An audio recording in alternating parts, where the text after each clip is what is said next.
Hello, everybody, and welcome back to another Film Frenzy. I'm your host, Grant, And I'm Nick. and I'm gonna have to start out with some bad news, guys. Nick's got selected for jury duty. He's gonna be juror number 2, and you guys are gonna find out later this episode because that's our main movie this week. Yes, it is. So, Nick's and I had a discussion, and we decided we're gonna agree to disagree. We both decided it was more work than fun at some point, and it was just another main movie for one of us each week. And so instead, we're gonna replace that segment with a different skit every week that one of us came up with. We're gonna alternate who's picking the skit, and this week was Nicholas's skit. So I'm gonna let Nick explain it. It's not gonna be a hard explanation. It's a pretty simple thing, but Nick's, take it away. Alright, our skit for this week was the top 10 saddest deaths. Yeah, so Very self-explanatory. I don't think our list will be. So, with this being a pretty simple skit, I think we're going to kind of explain why we felt each death was so sad. And obviously, there's spoilers in this episode, so if you don't want to hear this part, you could skip it. But, if you're interested, go for it. Next, you want to start with do you have an honorable mention? Not really. Okay, well, I have an honorable mention, so I'll just throw it out there real quick. Okay. I have Goose from Top Gun. Mm. It was one of those things you really weren't expecting him to die. Yep. And, with Maverick being saved and all that, and Goose and him dying in Maverick's arms in the ocean, like, such a sad death. And I think I can speak for everyone who's seen it. It really hits home on that of, like, your best friend dying. Like, that's just something none of us want to think about. So that's my honorable mention. I think there's better ones, but Could be. yep. So, got your 10? Yeah, my number 10, I had Johnny Cade from The Outsiders. It's kind of sad to watch him die in a hospital, and, he says the infamous lines to Golden Pony Boy, and then dies from his wound, and he's played by Ralph Macchio from The Karate Kid. Yep. It's kind of a sad death to watch him die in the hospital after being burned very badly in the in the fire. I almost picked Dallas being shot by the police. That was pretty sad too. I think the sad thing about him is he died saving people. It wasn't like he just died. Like, yeah, but he was always an outsider, so no one saw him as a hero. yeah. So that was a good pick. I like that. My number 10 was Caretaker from The Longest Yard. All right, that's a good one. And it's one that, for most of these deaths, I don't get really sad or cry when they die, but it's the aftermath. Like when everyone is grieving about those people. That's when it's like, oh, it's real. Yep. This is crazy. And that was one that, with all of them going by his casket, they put, the one guy put a cheeseburger on him. Big Mac. Yeah, great death scene, and it really got me. I mean, and this was the Adam Sandler version, not the Burt Reynolds. Burt Reynolds version, yeah. Which was interesting because he was in the movie, in the new Adam Sandler version. Yeah. For number 9, I had Mufasa from The Lion King. I mean, it's always stuck with me since I was a kid. Long live the king, and then kills him. And I think it was everyone's first death. Yeah, and it was also kind of depressing because, his son believes that it's his fault, but in reality it wasn't his fault, and that's pretty much based on... The whole movie's based off of his kid runs away because he thinks it's his fault that he killed his dad, but in reality it was Scar that did it. Yeah. And then it comes, everybody's probably seen The Lion King. Yeah. If you haven't, you're either dead or live underneath a rock, but... Yeah. And like I said, it truly is children's first view of death. Like, I mean, if people put a Lion King, it's animated, and they see somebody die. Yep. My number 9, I'm not going to get too far into this because we already talked about it, is Eddie from Stranger Things. Yep. I mean, I've watched him multiple times. It makes me cry every time. So, I feel like it had to be on the list. Yep. So. For number 8, I had Dobby from Harry Potter. That was a sad one. I think it's good that, or I think it's sad that he got to die by his friends. Saving his friends. And saving his friends, and that's really all he wanted, was just to keep his friends safe. And it was good that he died in Harry Potter's arm, the one who secretly gave him his freedom. Yeah. Not to be an elf anymore. Or slave elf. My number 8, again, doesn't need an explanation. It was Johnny Cage from The Outsiders. So, sad death. Stay golden, pony boy. Yep. My number 7, right? Yeah. My number 7 was Thomas J. Sennett from My Girl. I mean, that's one of the younger movies that when I was younger I watched, and it was kind of depressing when she's like over his dead body. He's like, he needs his glasses. He can't see without his glasses. And it was kind of bad. I almost replace that one with, I don't know what the other film is called. What's the one where she gets killed by the flood? Yeah. I can't think of the movie right now, but this one's an older one. And it's the guy from Journey of the Sun and the Earth, right? Macaulay Culkin is Thomas J. Sennett in the movie My Girl, and he gets killed by beasting, which he's allergic to, and they kill him. And he was looking for her. He was looking for. I forget what he was looking for. Yeah, it was something that the girl had. And she dropped it, and he was looking for it, and ended up killing him. And it was just a very sad death because, as a young actor, sometimes I feel like it's hard to portray that death and come across as you're actually sad because you're so young. But she does a very good well of being over his body, crying, and trying to put his glasses on him, and it just was. It's very sad when you're younger and you watch that for the first time. Yeah. My number 7, Nix and I kind of talked about this before it. This is nothing about his real life portrayal, because he's obviously done some bad things, and that's the reason he left.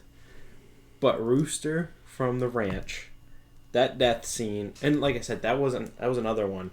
It wasn't really his death, but it was the aftermath of the family and how they took it, and it was like a couple episodes to it. Like, they didn't make it quick because I felt like they also felt like it was one of their friends in real life. But obviously he left, and now he's serving 30 years to life. So, again, not his real life actor, but the character itself. I felt like it was a really sad death scene. Yeah. All right, next up on my list was John Coffey from The Green Mile. I mean, I used to have that at number 1, but after kind of doing more research and thinking about more stuff, I bumped him way down. Because it is a very sad death, because as the movie goes on, he's portrayed as the big brute, but then you find out he's really Big softy who's pretty much like an angel of God, just doing good. But and he went to help the kids. And it's sad at the end because, I'm scared of the dark, don't cover me in the dark, and even though he's killed, it seems like everybody in the room doesn't want him to die, but that's what they have to do, and it was just a sad moment. I mean, most people that have seen The Green Mile, it always sticks in their head of him dying. And it was kind of a messed up movie because, the good guy died at the end, pretty much. Mm-hmm. My number 6, which I was shocked, this wasn't on a single list anywhere. It was nowhere to be found. But Walt Kowalski from Gran Torino. I mean, the fact that he went to these gang members and he was like, well, there's only one way that I can save these kids and this town. And he walked over there and he took hundreds of bullets. Didn't even have a gun. Yeah. But he just acted like he did, and all those people got arrested and everything. I think it's also sad because obviously he's still alive in real life. Yep. But with him singing at the end, and his dog in the car going to the kid, and all this other stuff, maybe it wasn't his death, but the whole build up for the movie to his death made it even sadder. Yep. So that's why I had to put that at number 6. Now you said with an older person, I do have an honorable mention. Ellie from Up. The wife at the beginning. I was thinking about her too. That's pretty sad. But you don't actually see her death, so it's like, I don't know about, because you could go like Doc from Cars, but it's off screen. Yep. So that's why I was like, I don't know. Because the other one I was thinking about for my honorable mention was Connor O'Brien. Oh, yeah. But, he didn't die. He still isn't dead in the movies. Yeah, technically, supposedly, he's supposed to be back in the Well, new I one. actually did some research on that. It's flashbacks. Oh, it's going to be flashbacks. So it's not okay. him actually in it. But, his character did die, and that signing off of them driving away was them saying goodbye to him in real life as a death. Yep. So, I was thinking about putting it on there, but it wasn't his character's still alive, so that was kind of hard. But so I didn't put that one on there, but once you said that, I was like... So, your number 5, Nix? Gwen Stacy from The Amazing Spider-Man. I mean, I've seen the comic books, so I know in the comic books she dies. But it was very interesting to see him actually do it in the big screen. I'm kind of disappointed because of how bad The Amazing Spider-Man 2 did. That we didn't get a third one, because in the comic books, I kind of like that version of Spider-Man. Now that Gwen Stacy's dead, he becomes darker. That's usually in the comic books, if I remember correctly. That's when he gets Venom. So it draws even more aggression out of him, and it's kind of like the third Tobey Maguire movie. It's that murder drives him to another extreme, and I like that because it showcases how strong Spider-Man actually is. Because another comic book that kind of goes along with that is when Kingpin puts an assassin on Peter Parker, and he actually shoots Aunt May, and then Peter Parker, or Spider-Man, puts on the black suit and goes and beats the living hell out of Kingpin in prison. And he thinks about killing him, and he says, I don't want to kill you, because now all of these people know how weak you really are. And it was good to see that, because he didn't hold back in that. And I wish we would have got a third one, because it's a lot of people, there's different things people always say about different characters. And one of the big ones is, you're screwed with Spider-Man when he stops making jokes. And I would have loved to see Andrew Garfield just be almost mute. Because a lot of people say that, like Batman, Superman, they all had their things that people said if they'd stop doing this, you're screwed. And Spider-Man's was always, if he stops making jokes, you're screwed because he's not holding back now. Mm-hmm. And I would have loved to see Andrew Garfield in that role. But it was a very sad death, especially because his webs looked like a hand reaching out for her, and her head just barely hit the ground. And it was just too late. Yeah. My number 5 from The Walking Dead, Glenn Rhee. And I think it was because Glenn was supposed to die 3 other times before that, and the people did not want him to die. So you're like, oh, well, there's a group of every member that's in Rick's group surrounding Negan, and you're like, oh, who's he going to choose? And then it's a season finale. You have to wait another couple months. They come back, and Glenn's brain is just bashed in, and Maggie's sitting there for the next few episodes, remorsing him and all this other, they really played out his death for such a loved character. I mean, so I felt like I had to put him on there. And anybody who's watched The Walking Dead knows it. I mean, anytime I recommend The Walking Dead to somebody, I get a phone call on that episode. They're like, what the fuck? What just happened? So, yeah, that was my number 5. Yep. For number 4, I know you're going to be mad at me for this. I had Tony Stark. Because what? I'm just happy he made it to top 5. I mean... It's a very sad death. But I never really... I mean, I liked Tony Stark as a character in the Avengers Endgame, and I liked him throughout the whole series. Robert Downey Jr., it's his redeeming role. I don't think there's anybody else that could have played Tony Stark better, of just playing the egotistic maniac, but secretly has dark thoughts about, he just wants to save the world.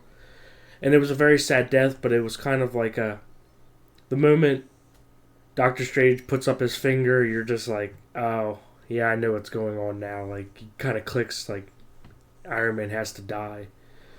But it was very sad to me, but I had to put it lower on my list because there's a few people that stand out more to me as a character that I connect with more.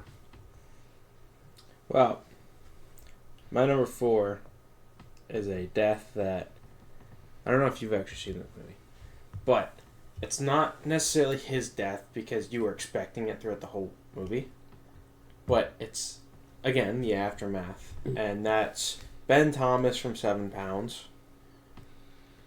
I don't know if I've seen that. So he's a character, and he was in a car accident, and he killed his wife. And now he's like, he wants to kill himself. Oh, is that the one where he gives up His organs? to the blind people. And one of them is Woody Harrelson. He gets his eyes. I haven't seen it, but I've seen it on TikTok because it pops up on TikTok. And he falls in love with this girl then, but like he's still married. And so he still goes along with his plan. He gets in a bathtub of jellyfish and sting him. That way his organs are still preserved. He called the ambulance before that. And he goes, and basically the whole movie is him interviewing different people to figure out who are the best people to get his organs. So like there's a child that gets his heart or something like that. Yep. And Woody Harrelson's character, who's a blind guy, gets his eyes. And the woman he fell in love with ends up meeting Woody Harrelson. And she like looks him in the eyes and sees Will Smith's eyes, and it's like this whole thing. And the death was so sad. I mean, like I said, you expected it the whole movie. You knew it was going to happen. But just the way they did it made it really sad, but a really good film in general. All right, top 3 down. For number 3, I had Stoic from How to Train Your Dragon. It was a very sad death to me because, on a lot of different spectrums, because, I mean, it's number 2.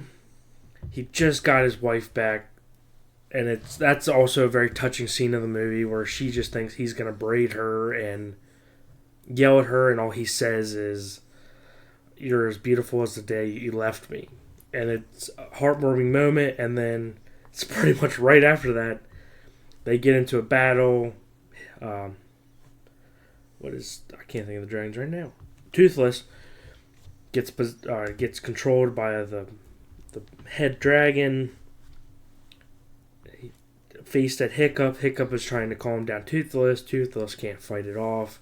Stoic jumps in the middle, takes his thunder blast, kills him, and it's a sad scene because Hiccup, for a split second, has hatred to Toothless, but Toothless didn't really mean it, and Toothless goes up to him and tries to nudge him, because really Toothless really doesn't know what just happened because he's been controlled.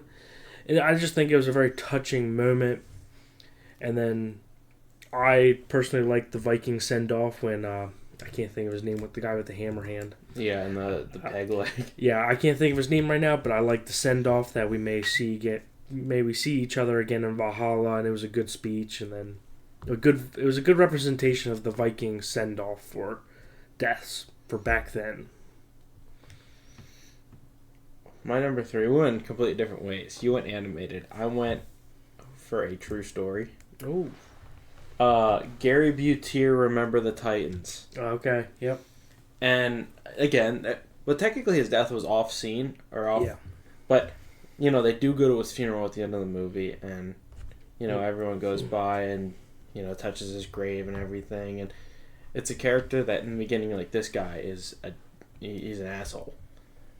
But the more and more you watch the movie, more and more you fall in love with his character, and then he gets struck by a truck, becomes paralyzed, and then, I think it's 10 years later he dies or something. Yeah. But it was just sad because, it's his high school football team, and 10 years later, every single member of that team showed up to his funeral, and his best friend, who, I forget what his name is. Yeah, I can't remember. But his best friend was they were sworn enemies in the beginning, and now he's the one holding his mother's hand and everything like that. So that death was really sad, and again, I didn't want to put too many true stories on here because that always makes things sadder. But that was one that I don't think he actually died like that in real life, because he didn't actually go to the Olympics or anything like that in real life. Yeah. Because they said that in the movie, but he didn't do that. But that was just a really sad one that I wanted to put on here. My number 2 was Dean Winchester from Supernatural. I was waiting for it. It's a depressing scene because even though throughout the 15 long seasons he dies multiple times and comes back, the last season when he gets it's also one of the very controversial deaths in all of TV because He always comes back. And Dean was always the main character, the older brother, the struggling character. And they did very well. Parallels from the first episode to the last, that they were wearing the same outfits. And he gets impaled on a stake, fighting off, I think, vampires, if I remember correctly. And it's just sad because Sam's like, all right, let's go. And he's like, I can't. And Sam's like, what do you mean you can't come? And he's like, I think I'm going to stay here for a while. And then Sam realizes what's going on. And it's sad because Sam says, I don't think I can do this without you. And it's good to see the parallel from the first episode when Dean says, can't do this without you. And Sam says, yeah, you can. And then they reverse it. Dean says, yeah, you can. And it was a very controversial death because everybody always thought that Sam was going to be the one to die and Dean would just go living on being a hunter. But in reality, it's the older brother dies and he doesn't get his happy ending like everybody thought Dean deserved. But it was just sad in the moment to watch. I think it's really sad because you watch 15 seasons of them. They were like 20 when they started, and now 15 seasons later they're full and they're adults, have families, and you're like, I've watched you for almost a decade and now you're gone. Mm-hmm. Which I think that's what made it more sad. And like Dean never got, like I said, he never got his happy ending. He was always the one struggling more with demons inside of him, and he never got the chance to reconcile all of that. Yeah. Well, I'm gonna do my top two because everyone knows my top one is. So I'm gonna do them, and then yours can be the final finale. Okay. Okay. So my number two, which actually this and number one went back and forth. Ooh. Obviously, my number one, Tony Stark. Yep. But I mean, I love Iron Man. I have a shit ton of stuff in here from Iron Man. Like, yep. And like you said, it's kind of like Supernatural, where it's been decades with him. I mean, and his character development was insane throughout all those movies. Like, they really grows on you, and then like he was the last person. Well, the first time I watched it, I was like, oh, and he's not the only person that died. I mean, Natasha died then too, and all this other stuff. But he just wasn't. Yeah.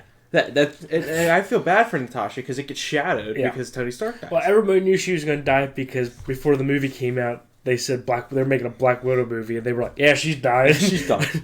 But my number two, and I say this one for last because it's more of a shock, is G Baby from Hardball. Remember you ever seen Hardball? It was just baby. Yeah, and like he finally got to play in the game. Yeah, and he got his hit, and he was so happy, and you really start to love G Baby, and you're like, G Baby is like best character in the movie, and then he gets shot by a stray bullet trying to get into their mom's apartment, and it was just seeing his face and him talking to his older brother, and it was so sad. And Keanu Reeves does great in that movie. Like, that movie is fantastic, and that death, it really hit me hard. Of like, you see these like Boys in the Hood, because I had Ricky on here for a little bit. Like Boys in the Hood, but that one is like this kid was what, 7? Yeah. Like, it is a very hard death. Yeah. So I had that as my number two, and like I said, I toyed with Tony Stark, but I love Tony Stark.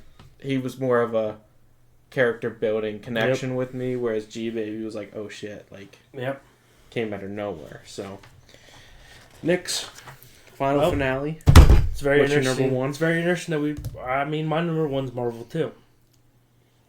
My number one was Logan. That death fits very hard because, kind of like Tony Stark's, it's foreshadowed for a long time that he's going to be the savior. Because I think it's not Days of Future Past. It's the one where maybe it is. It's the one where he's in Japan. I can't think of which one that is. But it's where a girl can see in the future, and she says, "You are going to die on wood, and you're going to be holding your heart in your hand." And then when Logan comes out, he dies being impaled through the chest, and he's holding his daughter's hand. And there's a scene where he's slowly dying, and he says, "This is what it feels like," because as everybody knows, at that point, Wolverine couldn't die. He was invincible, but due to him having adamantium in his body, it actually started destroying his body because in the comic books you know that, but in the comic books it tells you that it's slowly decaying his body and his regeneration is getting slower and stuff because they tell you if he would have stayed with his bone claws, he would live to be like 1,000, but because he took the adamantium, he's slowly dying.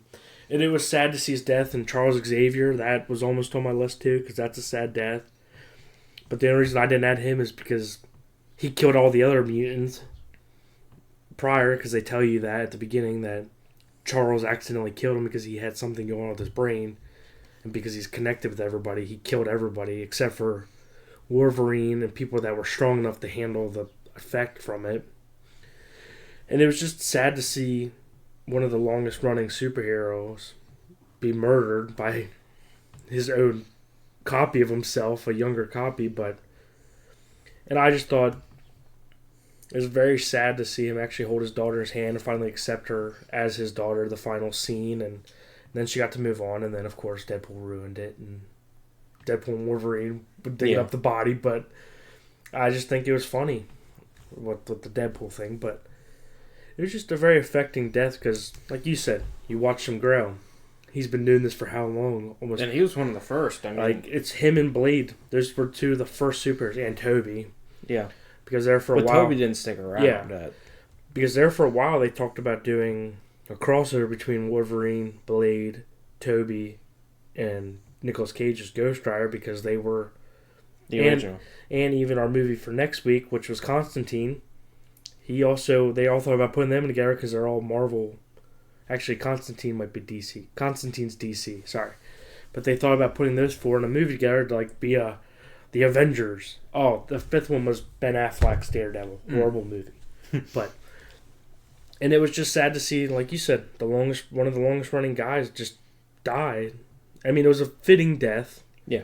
But it was also fun to see Hugh Jackman, the scream before he fights everybody. That was awesome. And just seeing him back in his prime before we thought that he was done. Yeah. Then he came back. But it was just funny it was just sad to see it. Well, I think we had two pretty good lists. And I think it's funny because I think two crossovers? Tony Stark, and I think The Outsiders was the only two. Yeah. I do want to say Nix and I have 3 honorable mentions that we didn't put in the list because they're just animals. Actually, they're all dogs. We have Marley from Marley and Me. Yep. Old Yeller. Old Yeller from Old Yeller. And Sam from I Am Legend. Yeah. And... we wanted to keep this just humans, like... And if we got any older people out there, I know this might matter if it's not in there, but Arlex the horse from Neverending Story. Yeah. Oh my god, that one gets me. Yeah.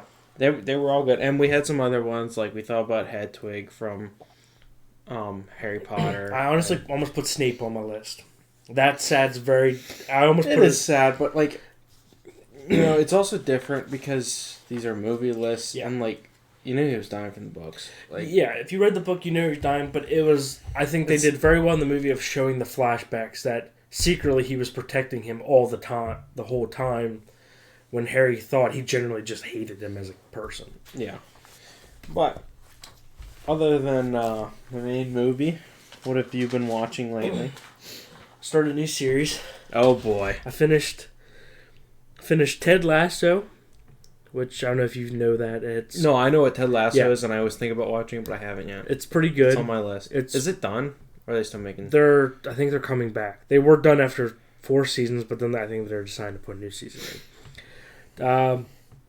I finished Ted Lasso, finished Buffy the Vampire Slayer. You've been cranking some TV shows. I have been. Buffy the Vampire Slayer, I will admit, was very hard to finish because it got very girly and stuff, and it was kind of hard for me to finish. And the new series I started... It's called Grimm. It's pretty much... It's like Supernatural. I like the supernatural aspects of movies where Which is why Nick picks Constantine for next week. Yeah. So, Grimm's pretty much that... If anybody knows old bedtime stories, Three Little Pigs, The Big Bad Wolf, Little Red Riding Hood, and all of them, They're based off a true story, or not true story, sorry. Older stories called the Grimm Tales. There's Grimm brothers, they were called. But the stories that we were told as children are not what was told back then. They were very dark, like Little Red Riding Hood got eaten. Like that's how that story ended. The little three little pigs got eaten. Like it was darker stuff. And Grimm is that he is a Grimm, where he can see supernatural things that he was born with, and his job is to get rid of the bad ones. And it's a very good show because he ended up being a cop. So like all the investigations he's been going on in the show, you can only see their true form if they mess up. If they pretend to be normal and don't get riled up or anything, they can hide themselves. But as soon as they get riled up or something sad happens, they change forms and he can see it. And it's just very funny because they don't tell you everything right now, but Grimms are very feared by creatures because they're just known to be killing. Like, that's all people know is Grimms kill. And he's not like that, and that's why it's funny, because there's one called, I forget what they're called, but it's pretty much the Big Bad Wolf. And he's friends with a Grimm, and he, like, says constantly, he's like, I don't know why I'm friends with you. You've killed, like, millions of my kind. And he's like, but you're different. And it's an interesting show so far. And then you find out the police chief, I mean, it's the first episode you find out, but the police chief is one of them. But I don't know what he is yet because he's been like undercover. You haven't seen his face, but that's about it. I've been really cranking out some TV shows. That's all I have on my list, actually.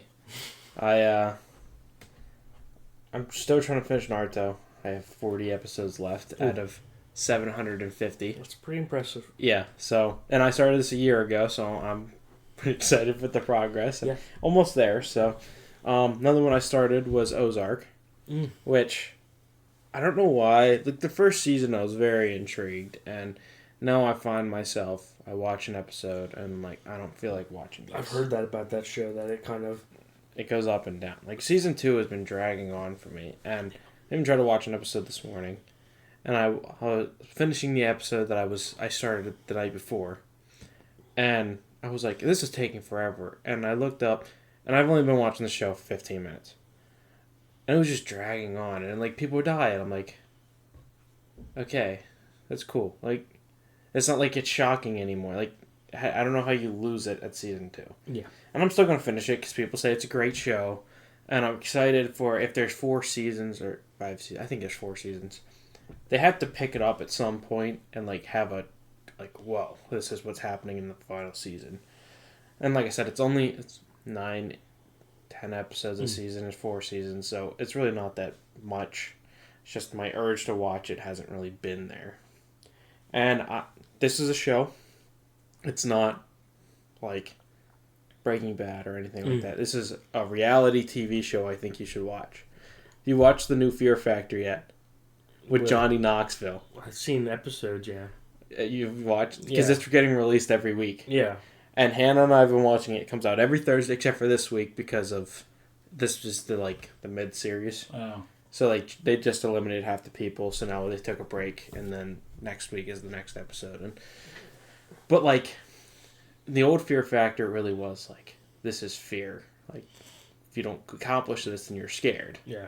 And this one, people like they do a good job of mixing reality TV with the fears. Yeah. And, like, so there was this one guy, which, this one guy, he's an ex-cop who was in the search parties at 9/11. And, like, these people are talking downstairs at the patio, and they're like, oh, I'm scared of this. And this guy is on the top balcony laying down, like, trying to listen to their fears and stuff. Like, it's a great show, and Johnny Knoxville is so funny. Like, yep. I mean, I'm very happy that they chose him, because he's been living Fear Factor's whole damn life. Like, yeah. So. You're making another Jackass. So, yeah. I mean, so, and I mean, what's that movie called? Where he goes to the Olympics, Special Olympics. Oh, The Ringer. Yeah, The Ringer. Like, Johnny's just like, he's perfect for Fear Factor. Yeah. And like keeping like a light mood in a bad situation. Yep. Like, so that's definitely a show. I think you said you watched some of it. I think you should watch. Like, Hannah and I, dinner time Thursdays, we're watching Fear Factor. Like, and we're so excited each time of like what's about to happen. Because there's actually characters you like and characters you don't like, but it seems like the characters you don't like are the ones staying in, which makes it even hard. Like, so I really like that show. But yeah, that's pretty much it. And I'm trying to finish Ozark so that I tend to, once I finish a TV series, I start to watch a couple movies. But I don't want to watch a couple movies because I know I want to finish the TV show. Yep. So I'm hoping next time we do a weekly watch, I'll have some more movies and other stuff to throw in. But yeah, I need to start watching more movies again. Yeah, I mean the TV shows are nice, but I tend like the first few seasons I'm very interested, and then once it starts to get to a certain point, I'm like, I could skip this part or something like that. Like I don't pay attention as much; it's background noise. So next, are you ready for jury duty? I am. Okay, everybody. This movie is called Juror Number 2. It's filmed in 2024, and it's a thriller drama, but you know it's. Whenever I think of thriller, I think of like the horror aspect. Yeah. So I'd say it was more of like a suspense movie than a thriller. It has Nicholas Hoult and Zoe Deutsch. That's how you pronounce it, Yeah, something like that. Directed by Clint Eastwood, so like it's either going to be really good or really bad. But basically it's this man and his wife is pregnant. They're having like a baby shower, and it's just like a happy beginning, whatever. And he opens up the mail and he's selected for jury duty the next day. So he goes he goes to his AA meeting because he used to be an alcoholic like 4 years ago, I think they said. I think it's 4 years. Yeah, 4 years ago. And so, like, he still goes to his AA meetings, and, he's with him having a wife, and it's a stressful time, so he doesn't want to relapse or anything. So, he goes to his AA meeting that night, comes home, next day goes to jury duty. And the jury, or the case is this man named James Scythe. That's his name, right? Scythe. His name's James Scythe, and it's him versus the state, which is this lawyer who, if she wins this case, basically she becomes the district attorney, and so like she's like putting everything she got into this case, and so basically the court thing is that James Scythe went to a bar with his girlfriend. They got into an argument. He chased her outside. Kept yelling. She stormed off into the pouring down rain, and he chased after her. And that's kind of all we know at this point. And then the next morning, a hiker's walking down the trail and finds his dead girlfriend below the bridge. And now they think that he killed her for obvious reasons. Like, he chased her out of the bar and yelled at her. And chased her away. So, they're going through all this, and our juror number 2 is having flashbacks of whenever his wife was pregnant the first time with the twins, or something like that. Yep, twins. And she had a miscarriage, and he was really feeling down in the dumps, so he went to a bar, and, he had a drink in front of him, and he decided he wasn't going to drink it. It was in front of him for like 20 minutes. He said he wasn't going to drink it, stay true to his sober and his family. He gets in his car, can't see anything in the pouring down rain, and hits a deer. Well, as time goes by, the juror members are starting to, like, they basically go into the room to vote, and the juror members are all like, guilty, guilty, guilty, except for him. He decides that he's going to try to convince the court or the jury not guilty because he's starting to piece together that maybe it wasn't a deer he hit that night. Maybe he hit this girl and killed her. So he tries to convince the jury, like, not that he thinks that this guy's innocent, but that maybe we should just, like, look at the case.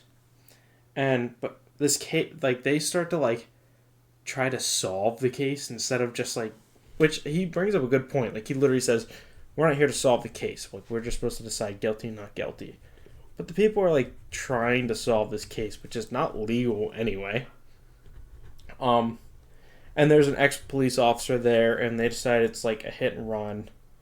And so he like finds like certain car incidences in that time period and stuff, and he sees his name on the list, so he like gets this guy caught, and then he gets kicked out of the jury duty. And so the guy's game plan is to have them call it this guy not guilty, so that the course is just dropped. They think it's an accident, that she slipped, and that's it. And they kind of keep going, and people start to piece together that somebody else did it. And the district attorney is starting to piece together that somebody else did it, and like she's like kind of fighting with herself because she wants to win the case, but she thinks that this guy might be innocent now.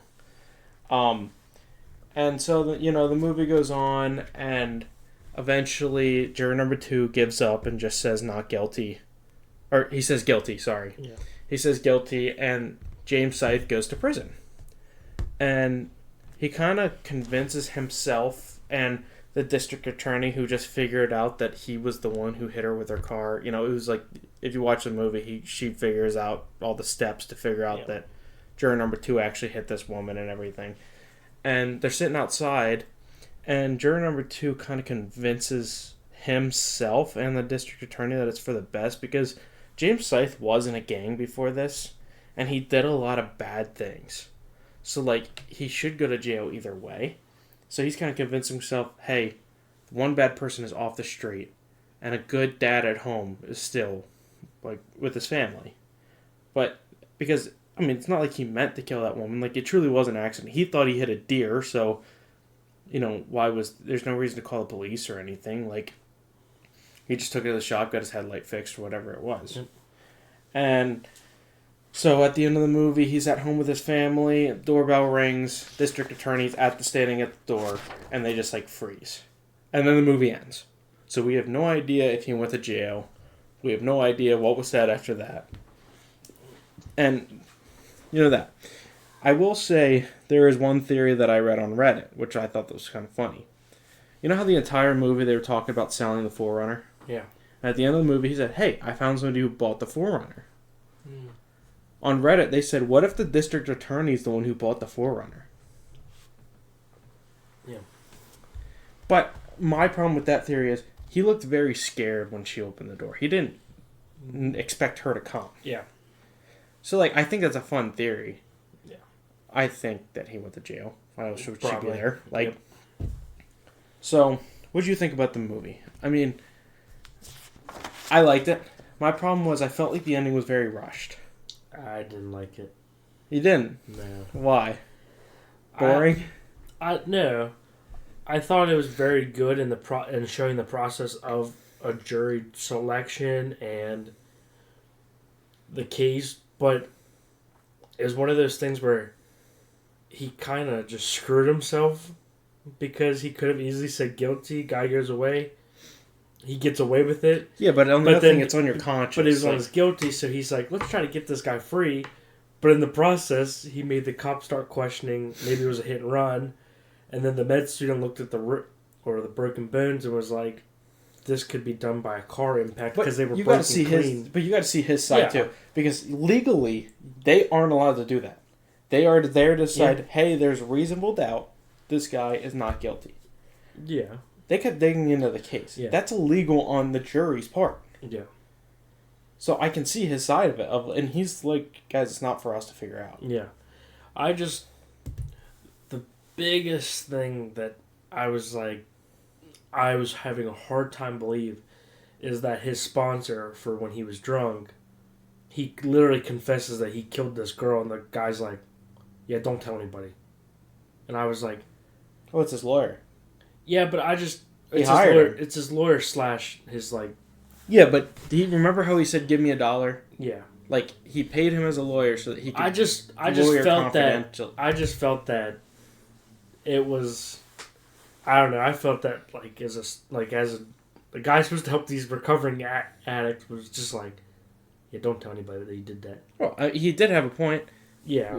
If he were to report himself with him having his AA and all this, nobody would have believed that he actually left the bar without a drink. Yeah. And he would have gone to jail. So, like, you got to see both sides of it. And the other thing is, like, I like the twist of, like, it wasn't like a plot twist at the end of, like, oh, he's the one. Like, they told you in the beginning, like, this guy killed her. Like, but my thing is, if he never would have gone to court, James Scythe would have been found guilty, and he never would have known that he didn't hit a deer that night. Yeah. Like, that's what I find is, like, who thought about a movie like this? Like, that's a cool idea. The only thing I was kind of disappointed in was, I can't think of what the one guy's character, who his brother got killed by a gang. Oh, yeah. I can't think of his name, but I just felt like that was a wasted character because, yeah, he talking about his gang and that's why he wants this guy in jail. But then on the bridge, I was like, oh, he's going to tell him he knows he did it. And then he was just like, I know you're stressing. And that was it. And I was like, come on. You're not putting the clues together that he threw up as soon as he saw the case file because he knew he did it. And I was like, then he was acting weird. At the bar. But at the bar. And then I was like, every time the jury or both sides would talk to the jury, he had his head down, looking at the ground. As soon as the old guy said, they asked the old guy if he was in the room, he dropped his pen so he couldn't see his face. And I was like, I really thought he was going to be like, I know you did it. Yeah. Because the way he was like, you need to come clean and all this stuff. And then all of a sudden he's like, I know this is hard for you. And I was like, come on. Like, just... And don't get me wrong. There's definitely stuff wrong with the movie. Yeah, don't get me wrong. I agree. But I think overall, what they did with... Because I feel like it's very hard for a jury movie. There's only 2 jury movies after seeing this one that I can even think of that I remember seeing, ever heard about. That's this and 12 Angry Men. Yeah. And part of this was 12 Angry Men. Yeah. And I was worried that this was going to be 12 Angry Men again. But it was like 12 Angry Men, but with a twist. The person who found him not guilty was actually the one who killed the people. Like, so, I mean, don't get me wrong. Like you said, there are things wrong with it. But I can think of a lot more movies that were a lot worse than this. And for a drama, for a slow-paced movie, I thought they did pretty good. Yeah. I gave it an 8. Oh, and I'd give it like a 7. Maybe a 6.5, depending on what day. Well, you got to think about it. If you said you don't like the movie, you have to rate it bad. Yeah, but I like everything.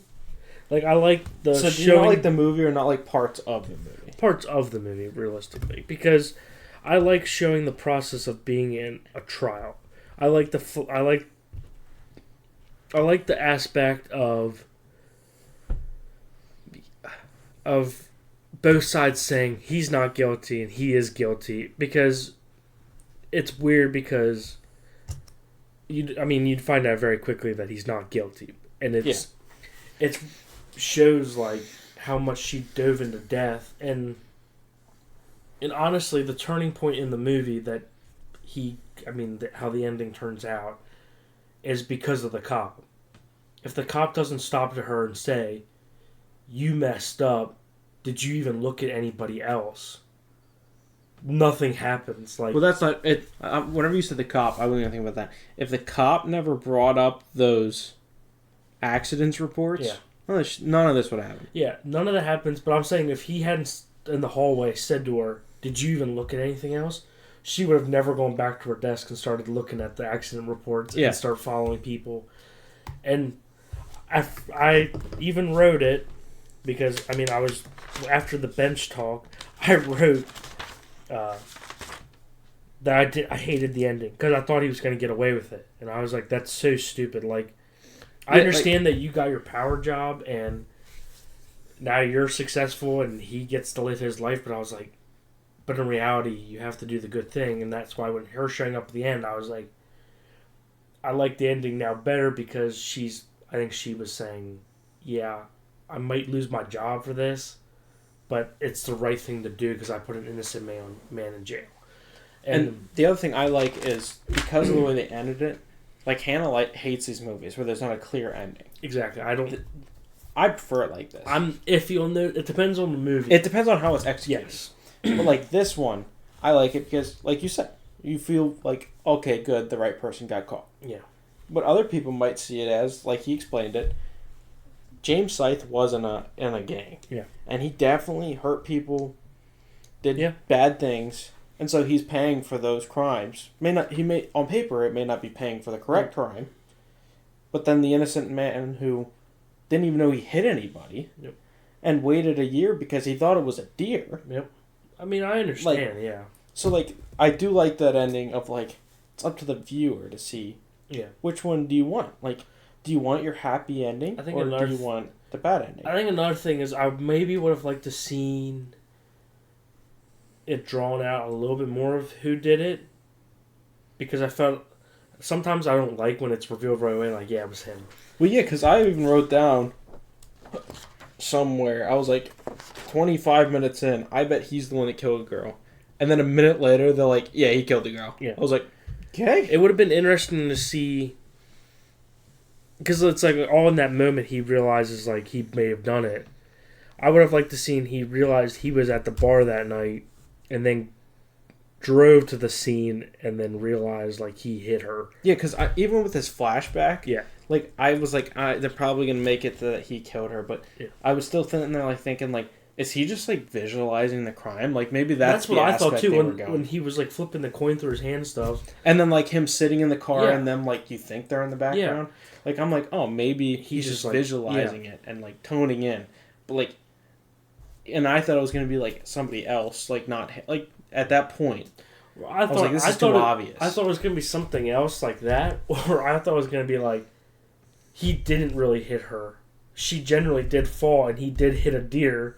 And it was like, yeah, I thought it was actually be like, and like he was actually a convict different him. night. I thought he was going to convict himself, and then they show you that he really didn't hit her. Like, I that was the other thing. I thought, I was like, maybe that'd be crazy if like they told you it was him, and at the end of the movie it wasn't him, and he let James Scythe free, and James Scythe is the one who did it. Yeah, like something like that. Like, because I thought it would be. But the fact that the only plot twist was, did the lady arrest him? Did she not? Yeah. Like, I thought about that, but like we just said about if it really like he genuinely did hit it, it would have been really weird if they did like a pan of the bridge down to the water, and then as they're zooming out, you see a dead deer further in the woods, and you're like, oh shit, he really did hit the deer. Like, yeah, that would have been a cool twist too. But the one they went with, it's still good because, like you said, he thought he gets his. Not that he's getting away with it, which he is, but it was the fact that he thought he convinced her enough that he was a good man and that he really didn't mean it. and he was trying to convince himself to it. Yeah. Because he didn't. I mean, he didn't mean to. he didn't even know it was her. Otherwise, But like he you said, like if I was in that scenario, I really would have thought I hit a deer too. Like, but like I hit something. There's nothing around. And there's me. a deer crossing sign. Yeah, like, there's deer crossing sign, and I can't see over the bridge. Yeah. Okay, and I hit a deer. Keep driving. Yeah. Like, I mean, you know this. 2 years ago, a brick got thrown from a bridge, hit my car. I didn't call the police or anything. I just thought something fell off the bridge. Yeah. Like, you can't blame the guy. Like, the guy really is innocent. It's just the fact that once he found out the crime, he didn't do anything about it. But you got to see the aspect of the fear of, well, I'm not getting, like, they're going to think I murdered her because I was an alcoholic and I was at a bar. Yep. Even though he didn't drink. Yep. Well, you would think that the bar had cameras or something. That's what I thought, but they didn't really bring any of that up. Yeah, or like, but also that the bartender could have gone over and be like, "Hey, I got him a drink, and this drink's still here. He did not have a drink." Yeah, and it was, and that's what the other thing I thought was when he turned his face away from the bartender. I thought the bartender was going to call him out and be like, "Hey, it's been a while since I saw you," or something like that. Like because I really thought that one guy was going to tell him that he knew he did it, and he would put all the clues together and be like, I know you did it. Because, like you said, he was acting weird at the bar. Because I really thought he was going to go up to the bartender then and say, do you know him? But then he didn't, and they just cut to them to the bridge, and I was like, that's a little bit of a missed opportunity. Yeah. Because I didn't really know what to expect. I didn't know how it was going to end. Which is the only reason I stuck to the end. Yeah. And because my biggest thing is, I didn't know if it was, because once you, like, right away find out he did it, I didn't know if it was going to be one of those movies where the jury start figuring out it's him, so he starts killing them or something. It's like trying to. You find out that it's him 30 minutes in. There's still an hour and a half left. Yeah. You're like, something's got to happen. Yeah, and I really didn't know if like I said, the one guy was going to call him out, and then he kills him that night to keep his secret hidden. Yeah, I didn't think he was really going to sure. kill him, but I thought something would happen. Yeah. But it was also kind of messed up that he lied to his wife. Like, I wasn't there, it wasn't me, and now we don't know what happened because of the way it ended. But I'm like, man, that's like really messed up now if his wife does find out it was him. And, because he eventually tells his wife, but not that he was, that he hit something. Yeah. That he thinks he hit her. Yeah, he said he hit a deer and then he was there because... She just finds out that he was at the bar. Yeah, and she was upset about that. And that he didn't take a drink, but he couldn't face being... He was dealing with losing the twins, and he just couldn't bring that energy home to her. Which, if you're a wife, then that sounds pretty reasonable. Oh, I'm so sorry you did that. You didn't have to. And... Yeah, and I mean, I think the big thing was he was an alcoholic, and he really did turn his life around. Like, yeah. So, but, yeah, I agree. The movie was good. I think it missed some key points for me. But as a jury movie, there's only so much you can do, and I felt like they put a cool twist on jury duty, especially with the fact that he wouldn't have known if he wasn't selected for jury duty. He would have thought he had a deer. At the end of that, James Scythe would have gone to jail, and so be it. So, but I hope you guys enjoyed this episode. I'd recommend the movie. Yeah, I would too. I mean, if you don't like slow movies, I don't know how you'd like this movie. There's points that it kind of you're moving, but there's that certain points that it kind of like hold still. Well, if you don't like slow movies, though, you shouldn't be watching dramas anyway. No, because that's what they are. Yeah, true. So, yeah, I think it's an okay one. It's not the best one. Yeah, I still thought it was good. Yeah, but next episode, we again. No more agree to disagree. Yep. Doing another fun skit, and I think that one's going to take up the whole time, so, probably won't do weekly watch for a while. Yep. But, and like I said, we're doing Constantine, Nick's pick. So. Yep, it's one of the first DC movies. I mean, even though the DC logo is not in the movie. It's like Ghost Rider, with Nicolas Cage. Yeah, it's Marvel, but it's DC with Constantine, but it's not. Because they were trying to build something, and we'll let you know what we think of the movies, but this is actually one of the movies that they've asked Keanu Reeves if there's any movie you'd want to go back to, what is it? And he always says Constantine, because he loves playing the character. Mm-hmm. But we'll get into that next week. Yeah. So, next, like always, stay curious and keep watching films. Keep listening to us. I think that's it. Mm-hmm. See you guys. Not gonna say anything. Oh. See ya. Bye.